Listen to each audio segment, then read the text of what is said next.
One position when our country occupied by a foreigner. This is why Iraqi people, Palestinian people should resist the occupation of their state. Palestine is the land of Palestinians. אבל מצרים אינה לבדה. מחר בסוריה מתוכנן יום זעם נגד השלטון.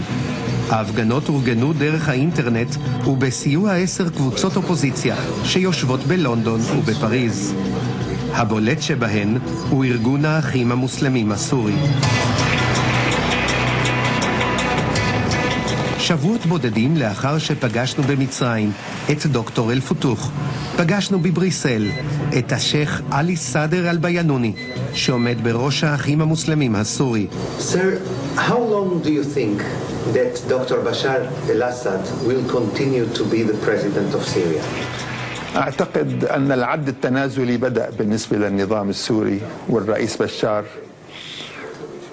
لا سيما بعد أن أصبح واضحا أنه غير مستعد لتلبية المطالب الشعبية التي أصبحت مطالب ملحة ولم تعد تحتمل التأجيل.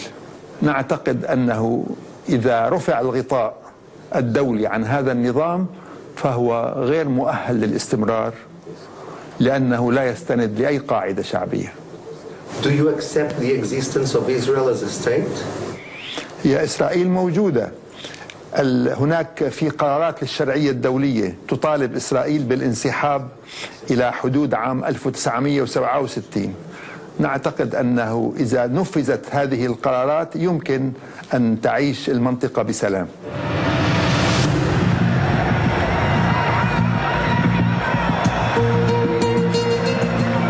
האחים המוסלמים אמנם לא היו אלה שהניעו את מהפכת הטוויטר והפייסבוק במצרים, אבל כשהבינו שהיא עתידה לשנות את פניה של מדינת הענק, מיהרו להצטרף אליה. שורות המתפללים עוטי הזקנים בכיכר אל-תחריר הלכו והתארחו, והארגון פרס את חסותו על אל-בראדי. עכשיו כל שנותר להם הוא להמתין לבחירות הקרובות. In my opinion, Muslim Brotherhood, if a true election pass in Egypt, they may take about 25% of this election.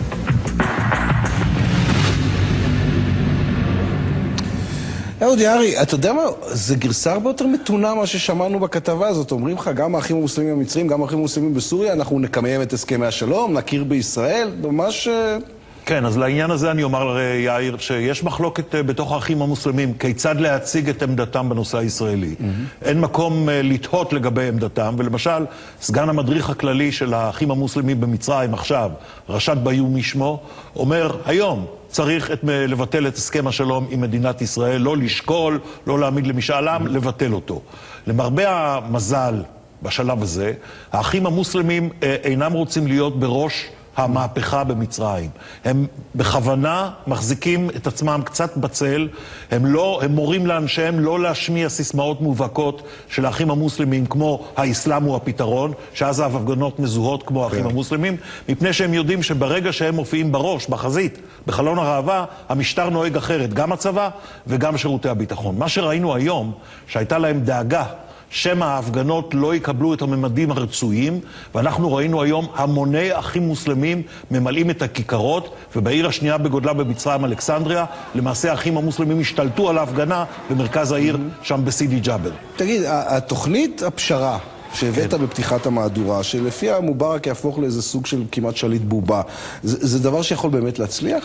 אני לא יודע לומר לך, כי האחים המוסלמים שעליהם דיברנו עכשיו, אומרים זה לא מקובל אליהם, מובארק צריך ללכת, וגם הרחוב אומר את זה, דרך אגב גם דוקטור ברדאי, שמבטיח שהוא בעצמו לא יתמודד לנשיאות. אבל הרעיון הבסיסי הוא זה, וזה דבר שהאמריקאים עובדים עליו בצורה מאוד נמרצת עם ראשי הצבא והמודיעין המצריים. עובדים על תסריט שלפיו יש תיקון תיקונים במשטר ולא החלפת המשטר, פותחים את הדלתות לרווחה בפני האופוזיציה, אבל דואגים שהאחים המוסלמים לא יהיו אלה שיפרצו בכוח. ודן שפירא, ראש הדסק המזרח תיכוני במועצה האמריקאית לביטחון לאומי אצל אובמה, אומר ארצות הברית לא תכיר בממשל האחים המוסלמים. למעשה יש הסכמה בין אובמה ובין עומר סולימן שצריך לגרום לזה שההתקוממות תיגמר ברפורמות ולא במהפכה. יפה, אהוד יערי, תודה רבה.